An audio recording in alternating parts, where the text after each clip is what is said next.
আচ্ছা আপনারা এই তো আজকে প্রায় 5 দিন চলে যাচ্ছে মনে হয়, পাঠটান পাঠে 6 দিন আজকে। ও হ্যাঁ, আমি 5 দিন দেখাশোনা করতেছি, একদিন করিনি, 6 দিন চলে যাচ্ছে আজকে।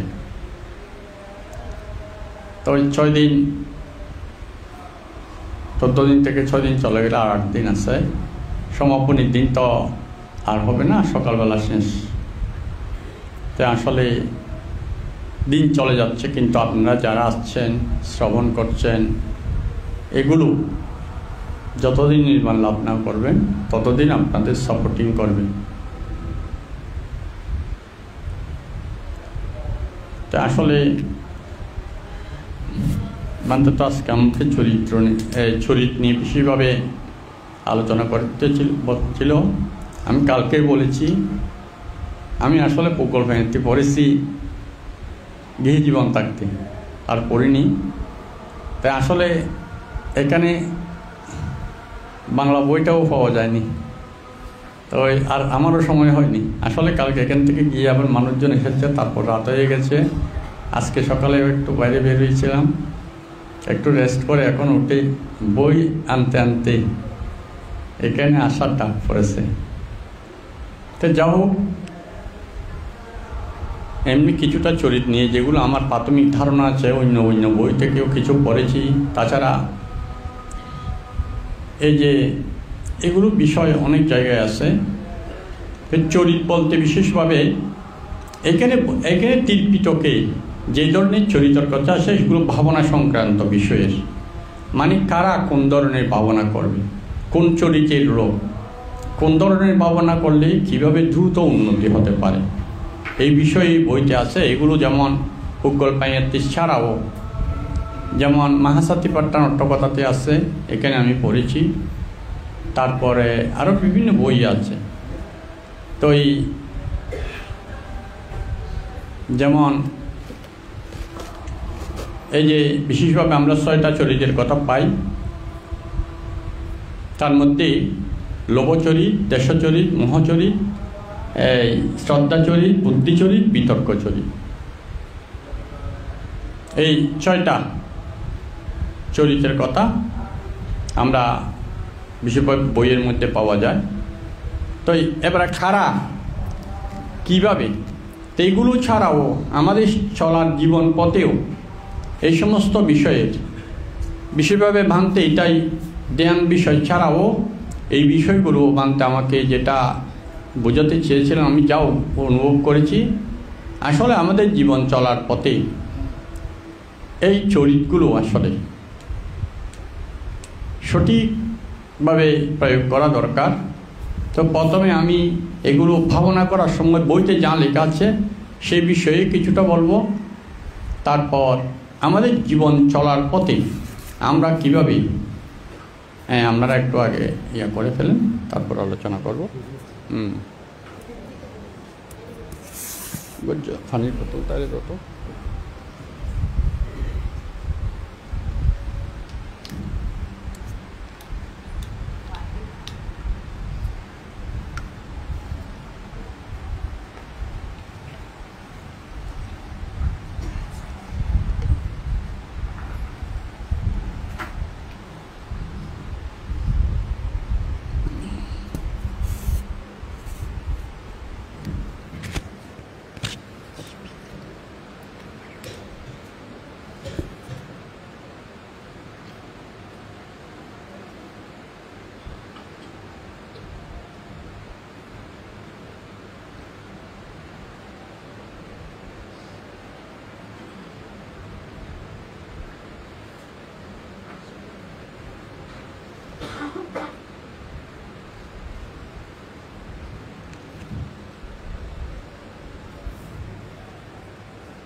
ভাবনার বিষয় নিয়ে যদি বলতে চাই, এই চরিত্রগুলো নিয়ে আমরা কীভাবে ভাবনা করব। আসলে তো বর্তমান প্রেক্ষাপটে আমরা যে কোনো একটা কর্মস্থান নিয়ে সবাই একরকম করি না। হয়তো আনাপানা করলে সবাই আনাপানা দিয়ে করে একসাথে বসে, আবার কেউ কায়নস্মৃতি করলে সবাই কায়নস্মৃতি করে, যে গুরুর আন্ডারে করে সেই গুরু যেভাবে করায় সবাই সেভাবে করে, কিন্তু আসলে বই সেভাবে নেই।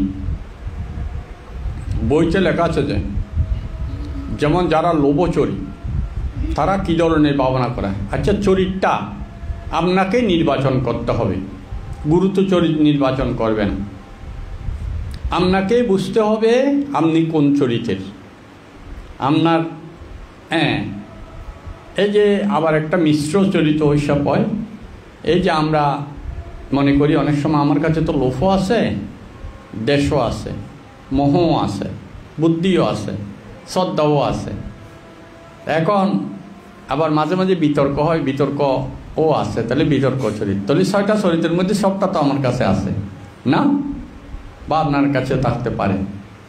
এখন আপনি কিভাবে নির্বাচন করবেন আপনি কোন চরিত্রের? আপনি যতক্ষণ নির্বাচন করতে না পারেন ততক্ষণ আসলে আপনি কর্মস্থান নির্বাচন করতে পারবেন। তো কীভাবে? আসলে কোনটার প্রভাব আপনার মধ্যে বেশি? এই 6টা চরিত্রের মধ্যে কোনটার প্রভাব আপনাকে নিজে নিজে আপনি আপনার সম্পর্কে হয়তো বুদ্ধের সময়কালে অনেক সময় গুরুরা বা কিছু কিছু বিষয় আছে, দেখুন দেহানো বিষয়, যেমন আমরা দেখতে পাই বুদ্ধের সময়কালে একজন ভিক্ষু যেটা সারিপুত্র বান্তের শিষ্য ছিল, তাহলে জ্ঞানের মধ্যে সারিপুত্র বান্তে ছিল শ্রেষ্ঠ না? আপনাদেরকে কালকেও বলেছি, ওই ভিক্ষুটা ছিল সারিপুত্র বান্তের শিষ্য। তো সারিপুত্র বান্তে ওই ভিক্ষুকে কায়নুস্মৃতি ভাবনা দিয়ে শ্মশানে পাঠিয়েছিল প্রথমবার। আবার তখনকার বান্তারা তো যারা ধ্যান দিতেন তারা তাদের চিত্ত পর্যবেক্ষণ করে দিতেন, সে বুঝেছে কিনা, আমি যে কথাগুলো বলেছি আমার ধ্যান এটা বুঝেছে কিনা। আসলে দেখুন আমরা তো এই যে বলে যাই, কারণ আমরাও অজ্ঞানী, আমাদের মধ্যে সেই জ্ঞান নেই, তাই কতটুকু বুঝেছে আমরা বলতে পারি না, হয়তো আইডিয়া করি চেহারা দেখে। কিন্তু বুদ্ধের সময়কালে মান্তেদের মধ্যে পরচিত্ত বিজনন জ্ঞান ছিল, চিত্ত পরীক্ষা করত। যেমন বলা হয় বুদ্ধ যেতবনে যত ভিক্ষু ছিলেন সব ভিক্ষুদেরকে দিনের বেলায় 3 বার, রাত্রিবেলায় 3 বার কে কি চিন্তা করতেছে সেটা বুদ্ধ দেখতেন। চিন্তা করে দেখুন, এত লক্ষ লক্ষ ভিক্ষু ছিল, কে কি চিন্তা করতেছে সেটা চিত্ত পরীক্ষা করত, কোনো উল্টোপাল্টা চিন্তা করে কিনা। কিন্তু এখন আমাদের মধ্যে তো কারো সেরকম ক্ষমতা নেই। তাই আসলে আমাদের মধ্যে এই যে দেখুন, তাই যেমন ওই সারিপুত্র বান্তের কথা বলেছি, অথচ সারিপুত্র বান্তে দেখার পরও কিছু কিছু ক্ষেত্রে কর্মস্থান দেওয়ার ক্ষেত্রে তারপরেও বুদ্ধ ছাড়া আরেকটা জিনিস, সেটা বুদ্ধ ছাড়া নাকি কেউ পারে না, শুধু প্রধান শিষ্যও পারে না, শুধু বুদ্ধই পারে, বুদ্ধের কাছে সেই ক্ষমতা আছে। সেই ভিক্ষুটা 3 বার সারিপুত্র বান্তের কাছ থেকে কর্মস্থান বুঝে নিয়ে শ্মশানে ধ্যান করতে যেতেন, কিন্তু কিছুদিন ধ্যান করার পর ওর চিত্ত চঞ্চল হয়ে যেত, সে চলে আসতেন আবার ফিরে, আবার বান্তে বুঝিয়ে দিতেন, আবার যেতেন, আবার ফিরে চলে আসতেন। এইভাবে 3 বার ফিরে আসার পর সারিপুত্র বান্তে চিন্তা করলো, কিরে এই ভিক্ষুকে আমি এত সুন্দরভাবে বুঝিয়ে দিলাম এবং সে বুঝেছেও, কিন্তু সে চিত্তকে স্থির করতে পারছে না কেন, সে বারবার কেন চলে আসে? তখন বুদ্ধের কাছে নিয়ে গিয়েছিল, ভগবান এই ভিক্ষুকে আমি এইভাবে সমস্ত ঘটনা বলার পর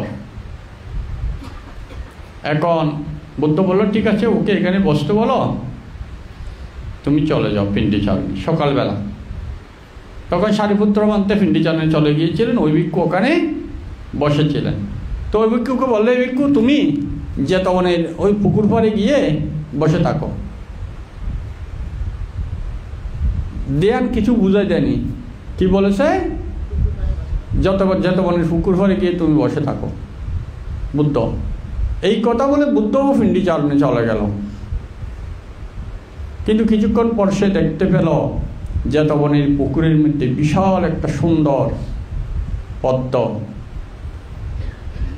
পদ্ম ফুল ফুটে আছে। এত সুন্দর বিশাল এত বড় পদ্ম সাধারণত ফুটে না, কিন্তু জেতবনের পুকুরের মধ্যে একটা বিশাল পদ্ম ফুটে আছে। তো তার সেদিকে অটোমেটিকলি মন কি হলো, সুন্দর লাগলো, সুন্দর দিকে তো মন যাবেই।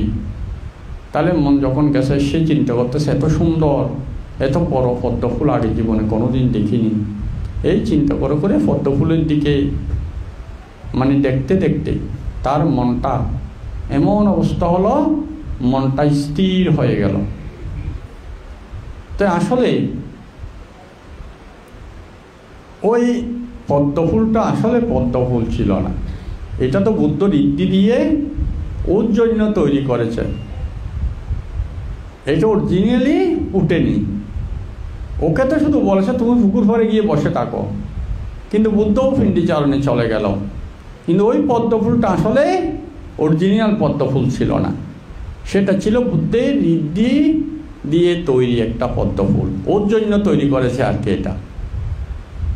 তখন পদ্ম ফুলের সৌন্দর্য দেখতে দেখতে ওর মন ওখানে একদম স্থির সমাহিত হয়ে গিয়েছিল। তো বুদ্ধ তো এটা অধিষ্ঠান করে রেখেছে, যখন ওর মন সমাহিত হয়ে যাবে তখন আস্তে আস্তে কি হবে, ওই ফুলটা মলিন হতে শুরু হবে, যেটা প্রকৃতির স্বাভাবিক ধর্ম। আমি বারবার বলি, এই কথাগুলোই হচ্ছে বুদ্ধের মূল বিষয়। বুদ্ধের সারা জীবনে আমরা প্রত্যেকটা দেশনাতে যদি মন দিয়ে গভীরভাবে বুদ্ধের প্রত্যেকটা দেশনাকে পর্যবেক্ষণ করি, এই কথাটাই বুদ্ধের সারা জীবন বোঝানোর চেষ্টা করেছিলেন। যেমন এই পদ্মফুলটা যখন মলিন হতে শুরু হলো, আস্তে আস্তে পাপড়ি একটা একটা জোরে পেয়ে হচ্ছে এবং মলিন হতে হতে একদম অল্প সময়ের মধ্যে বর্ষ হয়ে গেল সেই সুন্দর, খুব সুন্দর বিশাল পদ্মফুলটা। তখন এই চিন্তা হল, কী রে, এত সুন্দর পদ্মফুল অল্প সময়ে এরকম বর্ষ হয়ে গেল।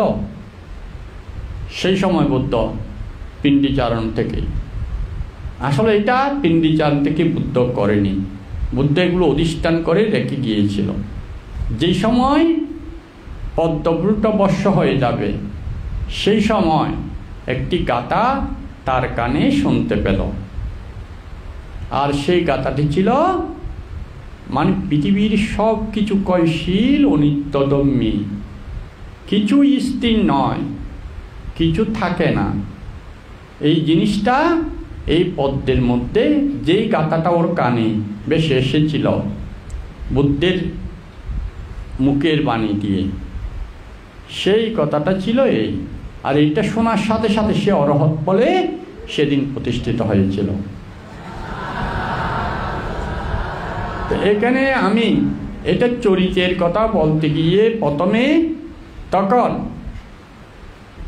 এই কবর যখন প্রচার হয়ে গিয়েছিল, ভিক্ষু সঙ্গেরা বিকালবেলা ধর্মসভায় ভগবান বুদ্ধকে প্রশ্ন করেছিল, ভগবান, এই যে সারিপুত্র ভান্তের মতো জ্ঞানী ভান্তে 3 বার ওকে কর্মস্থান দিয়ে শ্মশানে পাঠিয়েছিল, কিন্তু সে 3 বারে ব্যর্থ হয়ে ফিরে এসেছিল, আর আপনি এইভাবে অল্প সময়ে ওনাকে অরহৎ বলে প্রতিষ্ঠা করিয়েছিলেন। তখন বুদ্ধ বলেছিল, দেখো এই ভিক্ষুগণ, সারিপুত্র ওকে অশুচি ভাবনা দিয়ে, অশুচি কর্মস্থান দিয়ে ওকে শ্মশানে পাঠিয়েছিল, কিন্তু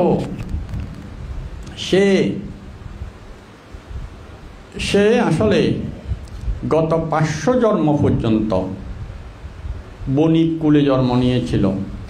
বণিক মানে যারা স্বর্ণকার, গত 500 জন্ম পর্যন্ত স্বর্ণকার কুলে জন্ম নিয়েছিল এবং স্বর্ণকার কুলে জন্ম নিয়ে সে সবসময় স্বর্ণলঙ্কার, হীরা, মুনি, মুক্তা এগুলোর কাজ করেছে, যে কারণে তার অশুভ, পচা এগুলোর প্রতি তার চিত্ত স্থির হয়নি। তাই আমি তাকে অশুভ ভাবনা না দিয়ে শুভ ভাবনা দিয়েছি। তার মানে সুন্দরটা,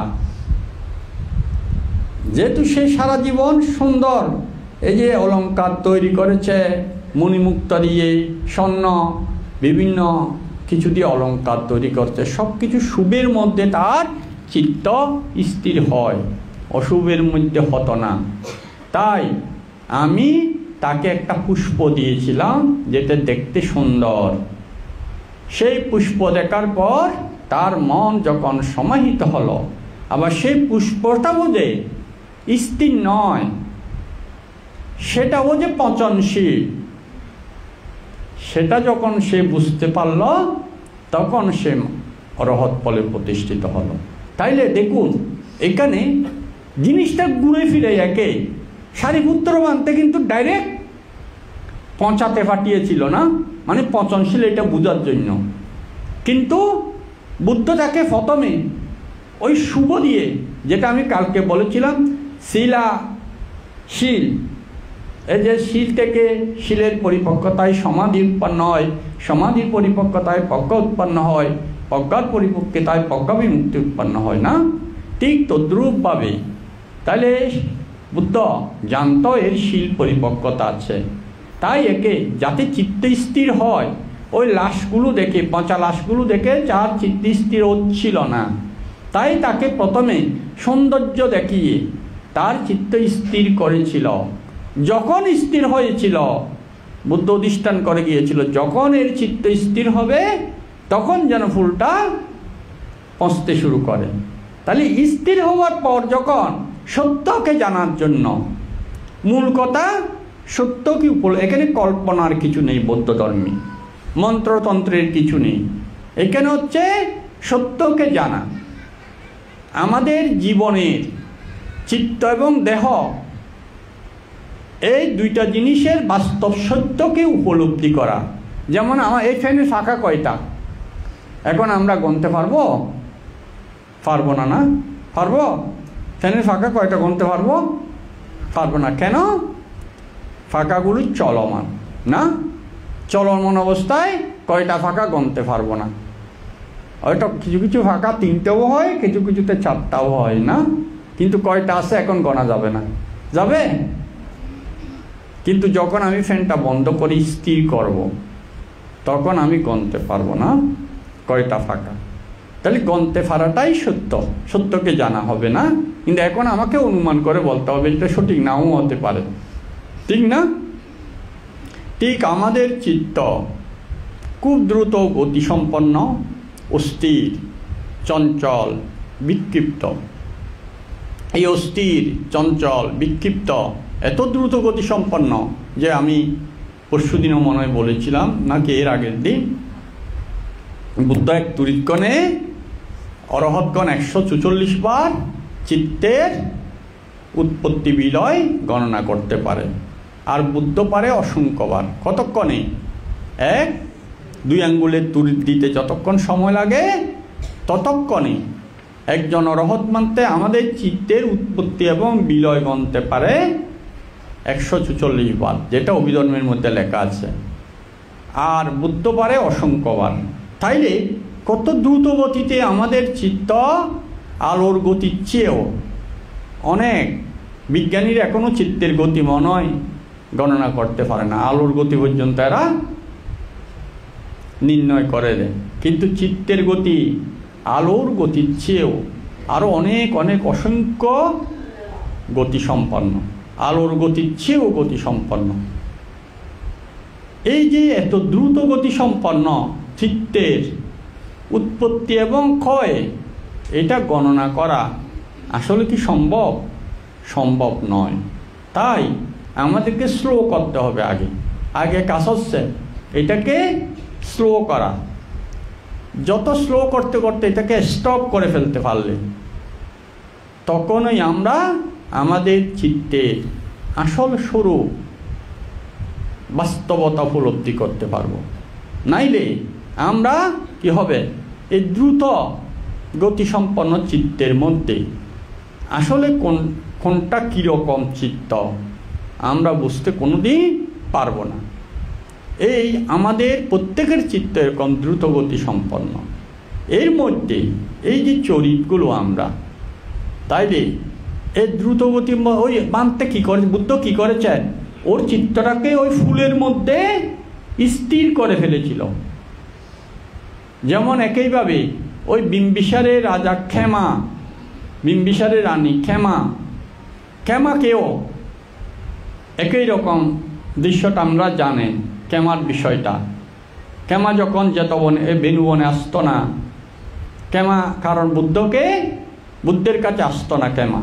আপনারা অনেকবার হয়তো এই কাহিনী শুনেছেন, বুদ্ধের কাছে ক্ষেমা আসতো না, কারণ বুদ্ধ রূপকে পচা বলে। এই যে আমি সবসময় বলছি না, এই দেহ পচনশীল, এই যৌবন থাকবে না, আগিয়ে ছিল না, ভবিষ্যতেও থাকবে না, এটা শুধু মধ্য অবস্থা মাত্র, প্রায় সময় তো বলি না।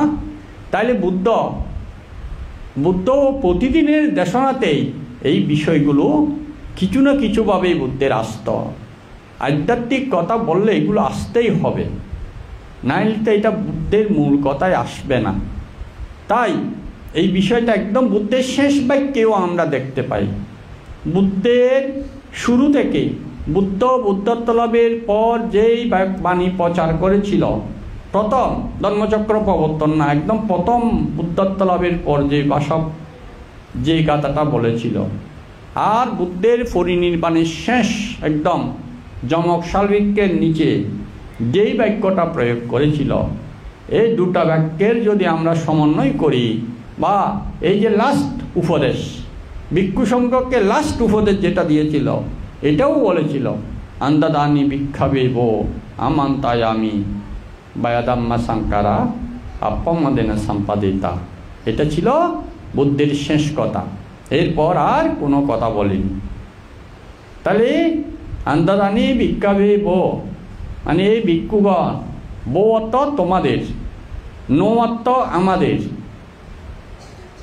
মে অর্থ আমার, তে অর্থ তোমাদের, তাও তোমাদের বোঝায়। তে বউ অর্থ তোমরা বোঝা যায়, তোমরা, আর তে অর্থ তোমাদের।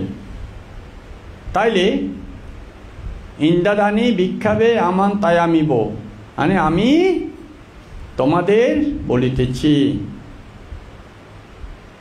বায়াদাম্মা সাংকারা, বায়াদাম্মা সাংকারা মানে সমস্ত ধর্ম, সমস্ত সংস্কার বেয়ধর্মী, মানে কয়শীল, স্থির পৃথিবীতে কিছু নেই।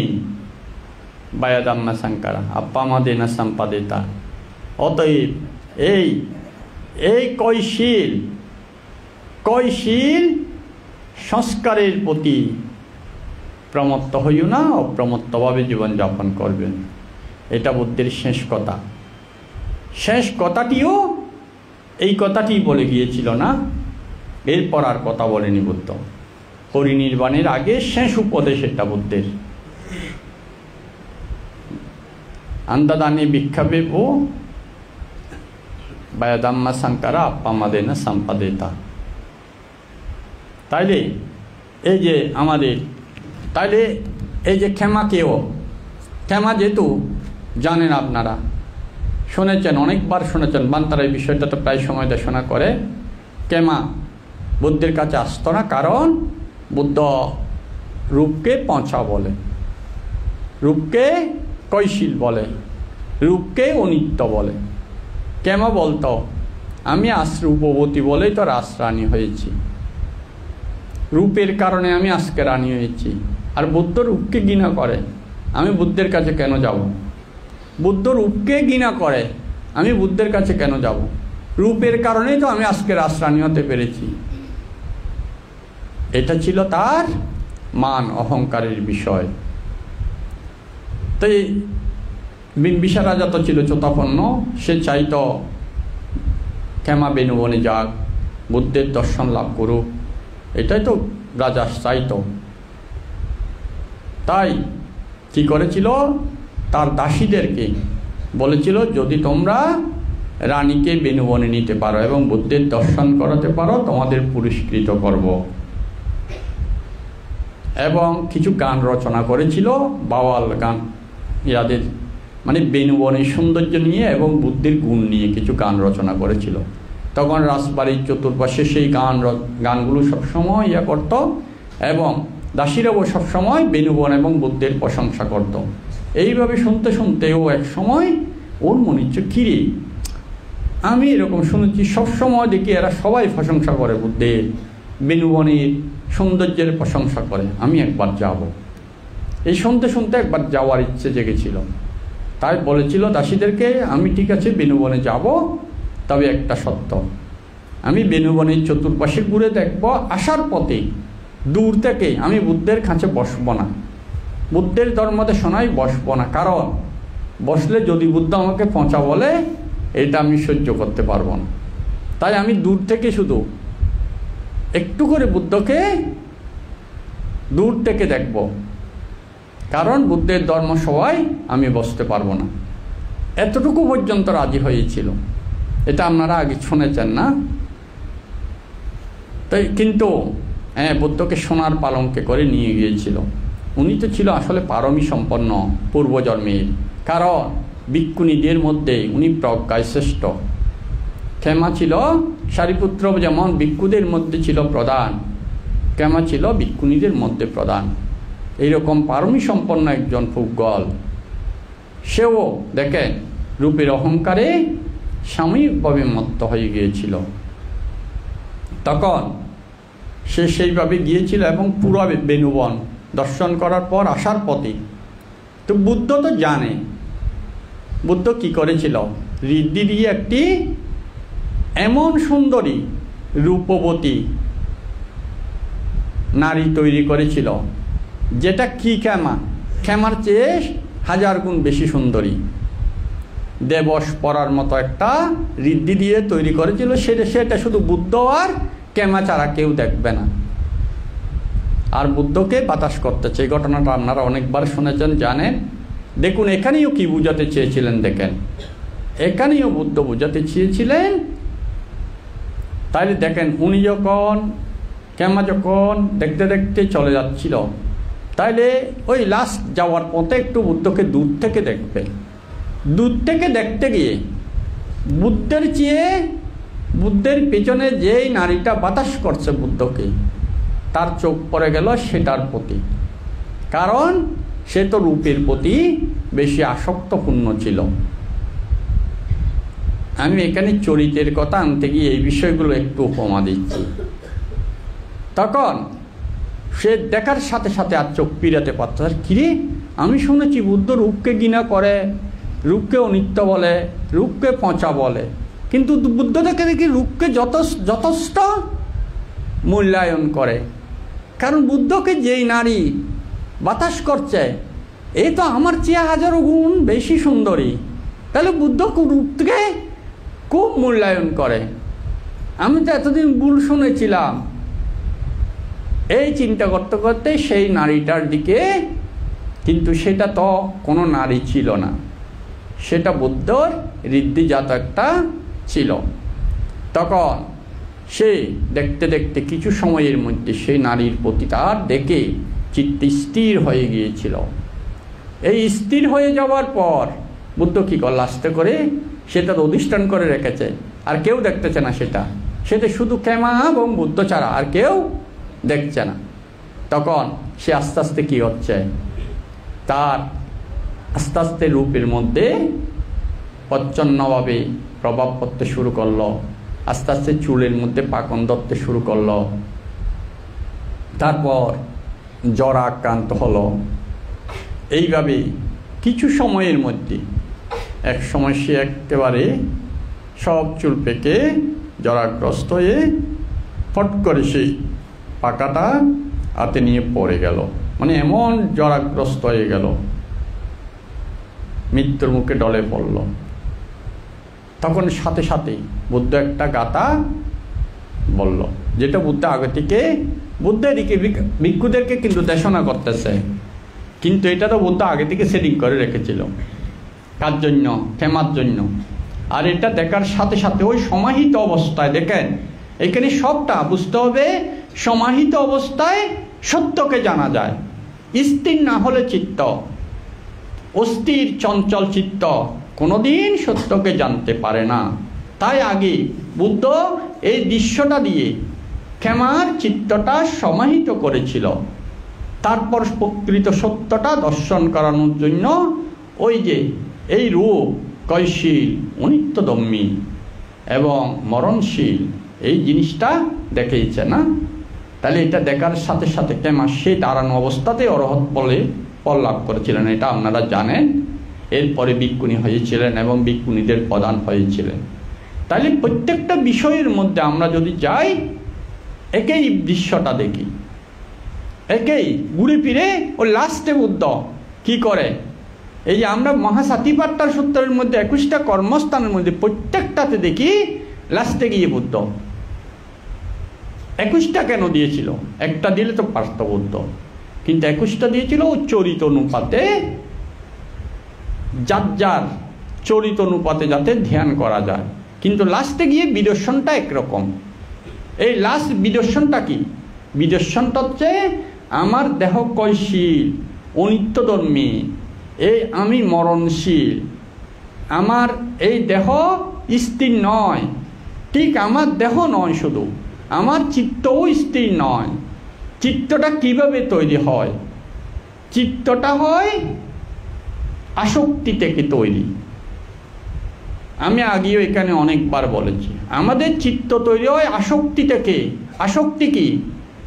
আকর্ষণ, যেটা আমরা একটার প্রতি যে আকর্ষিত হই, এই যে লোভের কারণে আকর্ষণ হয়, এই যে আকর্ষণ থেকে আমাদের চিত্ত, নতুন চিত্ত গঠিত হয়। কালকেও বলেছি চিত্ত কিভাবে গঠিত হয়, একটা চিত্ত কিভাবে গঠিত হয় এবং কিভাবে নিরোধ হয়।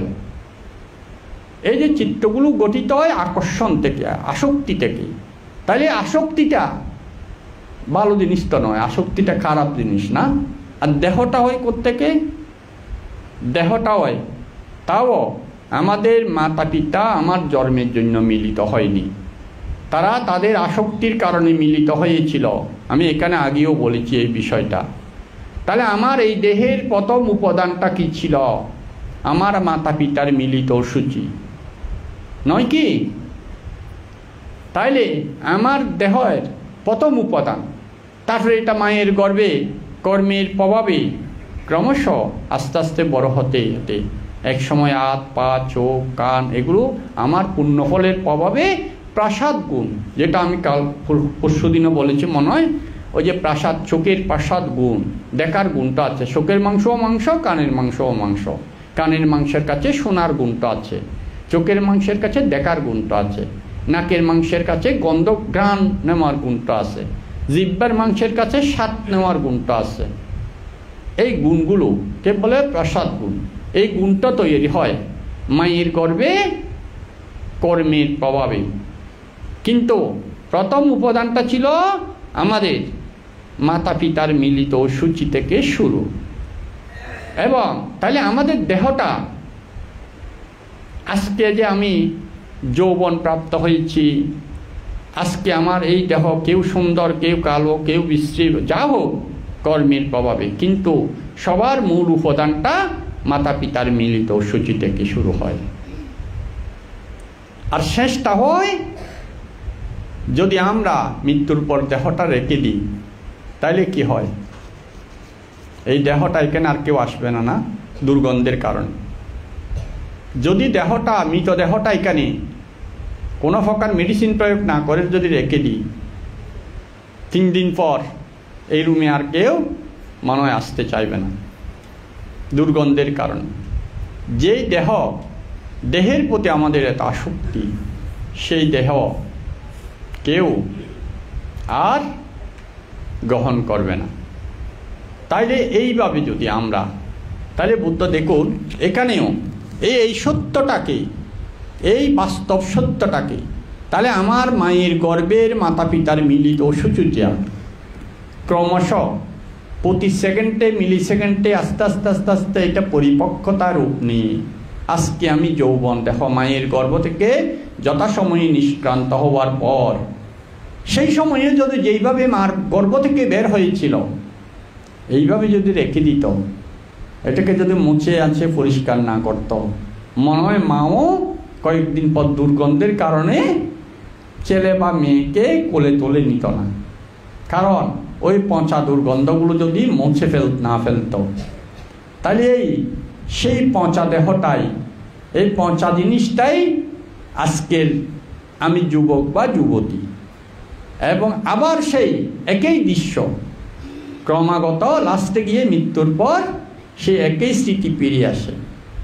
এই জিনিসটা আমরা, এই বাস্তব সত্যটা, এইটা হচ্ছে দেহ। আর মনটা কোত্থেকে সৃষ্টি হয়? ওই আসক্তি থেকে মনটা সৃষ্টি হয়। তাহলে মনটাও একই জিনিস, মনটাও যা, চিত্তটা যে স্থির, চিত্তটা যে ভালো জিনিস তাও নয়, সেটাও তো আসক্তি থেকে চিত্তে নতুন নতুন চিত্ত গঠিত হয়, পুরানো চিত্তগুলো ধ্বংস হয়, একটার পর একটা নতুন চিত্ত গঠিত হয়। আসক্তির কারণে চিত্ত গঠিত হয়ে কর্মে রূপান্তর হয়। তাইলে ওই পায়খানার মধ্যে মাছি বসে না, মাছি গিয়ে পায়খানাতে বসে, ঠিক মাতা পিতার অসুচি ময়লাতে আসি, এই আসক্তি থেকে জন্ম, আসক্তি জন্মে জন্ম চিত্তটাকে ওই মায়ের গর্ভে গিয়ে ফোঁসাতে বসেছে। এটা যদি উপমাদি ভুল হবে, মাতা পিতার মিলিত অসুচি ফোঁসাতে আমাদের আসক্তি থেকে সৃষ্টি, সেই চিত্তটা মায়ের গর্ভে গিয়ে ওই ফোঁসার মধ্যে বসেছে। ময়লার মধ্যে যেমন মাছি বসে, তদ্রূপ আমার দেহ এবং মন এইভাবে একে অপরকে রক্ষা করে এবং যথাসময়ে ত্যাগ করে। তাহলে এই প্রকৃত সত্যটা জানার জন্য আমাদের চিত্তকে সমাহিত করতে হবে। এই সমাহিত করার জন্য আমাদের কীভাবে সমাহিত হবে, এই জন্য চরিতগুলো জানা দরকার। কারণ সবার একভাবে সমাহিত, কিন্তু লাস্ট বিষয়টা একই, সবার কাছে লাস্ট বিষয়টা এসে ওই পচনশীল অনিত্যধর্মী, সবাই মৃত্যুর দিকে ধাবিত হব, এই জিনিসটা পচা, এই জিনিসটাই বুদ্ধ। ওই লাস্ট বাণীতে যেমন সকল সংস্কার বায়াদাম্মা সাংকারা আপ্পা মা দেনা সম্পাদিতা, এটাই সকলের জন্য প্রযোজ্য। এইটা থেকে এইটাই জানা, এইটা জানার জন্য আমরা তো প্রতিদিন শুনি, কিন্তু এই শোনা নয়, এই শোনা দিয়ে হবে না। যখন একজন মানুষের চিত্ত স্থির শান্ত অবস্থায় প্র্যাকটিক্যালি সে দেখবে এই জিনিসটা, তখনই কাজ হবে। এটার জন্য আমাদের অপেক্ষা করতে হয়। এই যে আমরা বলি সব সময় এতজন অরহত ছিল, এতজন মার্গফল লাভ করেছিল, এটা আমাদের কাছে মনে হয়, তাইলে আমরা পারি না কেন? হ্যাঁ, বুদ্ধের সময়কালের প্রথমে এরা ছিল পরিপক্ক তো বুঝেন, যেমন একটা পাকা আম, এটা একটু বাতাস আসলে জ্বরে পড়বে না, কিন্তু কাঁচা আম সহজে জ্বরে পড়ে না। তো যারা পরিপক্ক জ্ঞানী ছিল, যারা জন্মে এই জ্ঞান